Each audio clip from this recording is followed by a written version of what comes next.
कभी सोचा है कब मार्केट कब ऊपर जाती है, कब नीचे गिरती है और कब बस एक ही जगह घूमती रहती है। अगर आप ट्रेडिंग करते हो तो मार्केट को पढ़ना और सीखना बहुत ज़रूरी है। मार्केट पढ़ने का मतलब सबसे सिंपल और पावरफुल टूल है ट्रेंड लाइन। ट्रेंड लाइन में एक अच्छी ट्रेंड लाइन बनाना बिल्कुल वैसे ही है जैसे डॉट को कनेक्ट करना। आपको कम से कम दो ऐसे इंपॉर्टेंट पॉइंट ढूंढने होते हैं जहां प्राइस ने अपनी डायरेक्शन बदला हो और फिर उन्हें एक सीधी लाइन से जोड़ना होता है। ट्रेंड लाइन कैसे ड्रॉ करें? Find the swing point. Swing point वो जगह होती है जहां प्राइस ऊपर या नीचे टर्न लेता है। एक ट्रेंड लाइन बनाने के लिए कम से कम दो क्लियर स्विंग पॉइंट होना जरूरी है। Connect them. In swing point को स्ट्रेट लाइन से कनेक्ट कर दें। लाइन को जबरदस्ती फिट ना करें। पॉइंट साफ और नेचुरल होने चाहिए। यूज बिगर टाइम फ्रेम। बहुत छोटे टाइम फ्रेम पर मत देखो। 4 आवर्स या डेली टाइम फ्रेम पर ट्रेंड लाइन ज़्यादा क्लियर और रिलायबल होती है। अब देखते हैं कि ट्रेंडिंग मार्केट में ट्रेंड लाइन यूज़ कैसे किया जाता है। चाहे मार्केट ऊपर जा रही हो या नीचे, हमारा मेन गोल यह समझना है कि मार्केट कब एक बड़ा मूव करने वाली है। Down trend example. इमेजिन करो प्लेग्राउंड की स्लाइड। जब मार्केट नीचे जा रही होती है तो यह बच्चों के स्लाइड से फिसलने जैसा होता है। डाउन ट्रेंड में प्राइस बार बार ट्रेंड लाइन को टच करता है और फिर नीचे गिरता है। ट्रेंड लाइन हमें यह आइडिया देती है कि मार्केट आगे भी नीचे जा सकती है। इस चार्ट में आपको दो रेजिस्टेंस लेवल दिखाई दे रहे हैं। इन दो पॉइंट को आपस में कनेक्ट करो और उस लाइन को आगे की तरफ कंटिन्यू करके खींच दो। अब ध्यान देने वाली बात यह है कि जब अगली बार प्राइस इस लाइन के पास आए तो आपको अलर्ट हो जाना है, क्योंकि यहाँ से प्राइस नीचे की तरफ जाने की संभावना होती है। जब आपको क्लियर सेल सिग्नल मिले तभी सेल साइड में एंट्री बनानी है। याद रखो, रेजिस्टेंस के पास बिना कंफर्मेशन के ट्रेड नहीं लेना। पहले सिग्नल देखो फिर एंट्री लो। अब ट्रेंड का एग्जांपल। अब लेडर पर चढ़ने की सोचो। अब ट्रेंड में मार्केट ऊपर जाती है और प्राइस ट्रेंड लाइन को टच करके फिर ऊपर क्लाइंब करता है। ट्रेंड लाइन दिखाती है कि मार्केट कहां से सपोर्ट लेकर आगे और ऊपर जा सकते हैं। यहाँ इस चार्ट पर आपको दो सपोर्ट स्विंग पॉइंट दिखाई दे रहे हैं। इन दोनों पॉइंट को सपोर्ट लेवल मानकर ट्रेंड लाइन ड्रॉ करो और उस लाइन को आगे की तरफ कंटिन्यू कर दो। अब जब भी प्राइस इस सपोर्ट लाइन के पास आए तो आपको अलर्ट हो जाना है और सिग्नल का वेट करना है। जैसे ही आपको क्लियर सिग्नल मिल जाए तब बाय साइड में एंट्री बनानी है। यहाँ सिग्नल का मतलब है कोई भी कैंडल स्टिक पैटर्न्स बनना, जैसे बुलिश पैटर्न्स, रिजेक्शन कैंडल या कन्फर्मेशन कैंडल। याद रखो, सपोर्ट पर प्राइस रिएक्शन देखना जरूरी है। बिना कैंडल स्टिक कन्फर्मेशन के बाय नहीं करना। इतना ही आपको ट्रेंडिंग मार्केट में ट्रेंड लाइन के बारे में जानना चाहिए। यह सिंपल कंसेप्ट है लेकिन बहुत पावरफुल है। योर टास्क, अपने ट्रेडिंग चार्ट को खोलो, स्विंग पॉइंट ढूंढो, उन्हें कनेक्ट करो और ट्रेंड लाइन ड्रॉ करने की प्रैक्टिस करो। यह प्रैक्टिस आपको मार्केट की मूवमेंट समझने में मदद करेगी और यह भी बताएगी कि ट्रेड में एंट्री या एग्जिट कहां से हो सकती है। Understanding the ranging market. Ranging market को साइडवे मार्केट भी कहा जाता है। ऐसे मार्केट में प्राइस ज़्यादातर हॉरिजॉन्टल ही मूव करती है।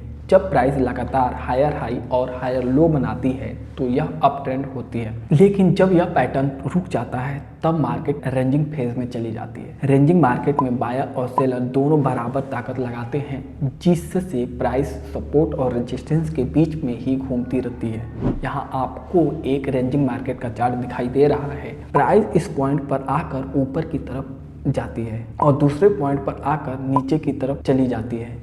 आगे भी प्राइस बार बार इन्हीं दोनों पॉइंट के पास ऊपर नीचे होती रहती है। जब मार्केट ना ऊपर का ट्रेंड बनाती और ना नीचे का, बल्कि एक ही रेंज के अंदर घूमती रहती है तो इसे साइडवे या रेंजिंग मार्केट कहते हैं। आसान शब्दों में रेंजिंग मार्केट का मतलब प्राइस का एक बॉक्स के अंदर चलना जहां ऊपर रेजिस्टेंस और नीचे सपोर्ट काम करता है। एक रेंजिंग मार्केट में प्राइस साफ तौर पर हॉरिजॉन्टल सपोर्ट और रेजिस्टेंस के बीच फ्लैक्चुएट करती हुई दिखती है। Trending versus ranging market. Trending market में अप ट्रेंड में हायर हाई और हायर लो बनते हैं। डाउन ट्रेंड में लोअर हाई और लोअर लो बनते हैं। रेंजिंग मार्केट में प्राइस हॉरिजॉन्टल मूव करती है, सपोर्ट और रेजिस्टेंस के बीच में घूमती रहती है। इस डिफरेंस को समझना बहुत जरूरी है क्योंकि हर मार्केट कंडीशन में ट्रेंडिंग स्ट्रेटजी अलग होती है।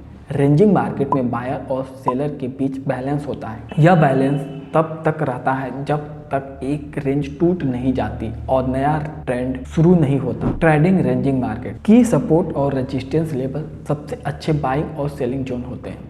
रेंजिंग मार्केट को ट्रेड करने के 3 तरीके होते हैं, लेकिन यहाँ सिर्फ कंसेप्ट समझना जरूरी है। सबसे पहले स्किल यह है कि आप चार्ट को देखकर पहचान सको कि मार्केट ट्रेंडिंग है या रेंजिंग। अगर यह नहीं समझ पाए तो प्राइस एक्शन स्ट्रेटजी काम नहीं करेगी। तो पहला मेथड सपोर्ट और रेजिस्टेंस पर ट्रेड करना। जब प्राइस सपोर्ट के पास आए तो बाय करो, जब प्राइस रेजिस्टेंस के पास जाए तो सेल करो। रेंजिंग मार्केट में यही सबसे कॉमन और सेफ तरीका होता है। यहाँ आपको एक रेंजिंग मार्केट का चार्ट दिखाई दे रहा है। जब प्राइस सपोर्ट लेवल पर आए तो बाय करने के मौके ढूंढो और जब प्राइस रेजिस्टेंस लेवल पर पहुंचे तो सेल करने के मौके बनते हैं। लेकिन एक रूल हमेशा याद रखना, बिना कंफर्मेशन के एंट्री नहीं लेनी है। पहले कैंडल स्टिक पैटर्न्स या क्लियर सिग्नल मिले फिर बाय या सेल की एंट्री बनानी है। दूसरा मेथड ब्रेकआउट का इंतजार करना है। रेंजिंग मार्केट में फ्यूचर डायरेक्शन क्लियर नहीं होती, इसलिए फोकस हमेशा सपोर्ट और रेजिस्टेंस पर होना चाहिए। जब कोई स्ट्रॉन्ग बायर कंट्रोल लेता है तो प्राइस रेंज के बाहर निकलती है, इसे ही ब्रेकआउट कहते हैं और यहीं से नया ट्रेंड शुरू होता है। यहाँ आपको रेंजिंग मार्केट का चार्ट दिखाई दे रहा है। यह नीचे वाला सपोर्ट एरिया और ऊपर वाला रेजिस्टेंस एरिया है। जब प्राइस इस रेजिस्टेंस एरिया को ब्रेक करे तभी एंट्री बनानी है। लेकिन एक बात हमेशा याद रखना, बिना कंफर्मेशन के एंट्री नहीं लेनी है। पहले क्लियर ब्रेकआउट, फिर कैंडलस्टिक कंफर्मेशन, रीटेस्ट सिग्नल, उसके बाद ही ट्रेड में जाना है। रूल सिंपल है, रेंज ब्रेक कंफर्मेशन एंट्री। तीसरा मेथड रेंजिंग मार्केट में ट्रेड करने का तीसरा तरीका यह है कि सपोर्ट और रेजिस्टेंस के ब्रेकआउट के बाद आने वाले पुल बैक का इंतजार किया जाए। ब्रेकआउट के बाद अक्सर प्राइस थोड़ा वापस आती है, जिसे पुल बैक कहते हैं। यह पुल बैक ट्रेंड में एंट्री लेने का दूसरा मौका देता है। यहाँ इस चार्ट में आपको दिखाई दे रहा है कि प्राइस इस रेंज को ब्रेक करके ऊपर निकल जाती है, लेकिन कुछ समय बाद प्राइस वापस आकर उसी लेवल को टच करती है और फिर दोबारा ऊपर की तरफ मूव करने लगती है। जब प्राइस इस लेवल को टच करके ऊपर जाने लगे तब आप एंट्री ले सकते हैं, यानी पहले ब्रेक आउट फिर रीटेस्ट और उसके बाद अपवर्ड मूव, यही सबसे सेफ एंट्री जोन होता है। इंपॉर्टेंट पॉइंट, रेंजिंग मार्केट हमेशा सपोर्ट और रेजिस्टेंस के बीच चलती है। हमेशा क्लियर लेवल पर ही फोकस करो, फेक ब्रेकआउट से बचो। अगर ब्रेकआउट मिस हो गया हो तो पुल बैक का वेट करो। चौपी मार्केट को पहचाना, अगर सपोर्ट और रेजिस्टेंस क्लियर नहीं है तो मार्केट शायद चौपी है। मार्केट में चौपी मार्केट सबसे डेंजरस होती है। यहाँ प्राइस में नॉइज ज़्यादा होता है, डायरेक्शन क्लियर नहीं होती है और इमोशनल ट्रेडिंग होने लगती है। चौपी मार्केट पहचानने के लिए डेली चार्ट पर जूम आउट करो। एक्सपीरियंस के साथ यह समझ अपने आप डेवलप हो जाती है। चौपी मार्केट का एग्जांपल, चौपी मार्केट में प्राइस एक्शन बहुत मेसी होती है। ऐसी मार्केट में ट्रेड करने से छोटे प्रॉफिट के बाद ही जल्द लॉस हो सकता है। अक्सर बड़े मूव के बाद मार्केट कंसोलिडेट करती है और वही फेज चौपी मार्केट बन जाता है। यहाँ इस चार्ट पर आपको दिख रहा है कि प्राइस बार बार सपोर्ट और रेजिस्टेंस एरिया को ब्रेक करती है, लेकिन हर बार ब्रेक करने के बाद वापस उसी रेंज के अंदर इंटर हो जाती है। ऐसी मार्केट में ना कोई क्लियर ट्रेंड बनता है और ना ही प्रॉपर ब्रेकआउट टिक पाता है।